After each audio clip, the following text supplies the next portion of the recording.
আজকে আমরা গেছিলাম একান্ত আপনে খাওয়া-দাওয়া করতে। তাই সকাল, সকাল ট্রেন ধরে চলে গেলাম চাকদা স্টেশনে।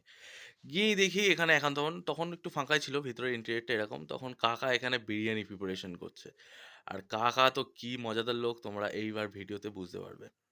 ফাঁসির গায়ে দেখুন, ১২০০ জোরে, জোরে গ্রাম পড়ছে। রান বিরিয়ানি কোথায়? একান্ত একান্ত বলে ভবন। চাকদাতে, একান্ত বলে ১২০০। তারপর ১২০০ গ্রামের এই খাসির পিসগুলো দেখে আমরা দোতলায় চলে গেলাম খাওয়া-দাওয়া করতে। ভিতরের ইন্টেরিয়রটা কিছু এরকম। তারপর আমরা অর্ডার দিয়েছিলাম ৳২৬৫০ যে কম্বোটা। তাতে ছিল ওই ফিশ ফ্রাই মানে ভেটকির ফিশ ফ্রাই।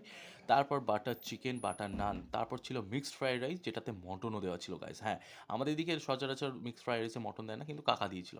তারপর এই দেখো ঝরে, ঝরে পড়া সেই মটনের যে পিসটা আমরা নিয়ে নিয়েছিলাম।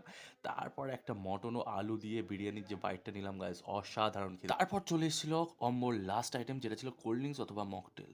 তো আমরা কোল্ড ড্রিংক খাই গাইস। তোমরা আরো মিনি ব্লগের জন্য ফলো করো। টাটা।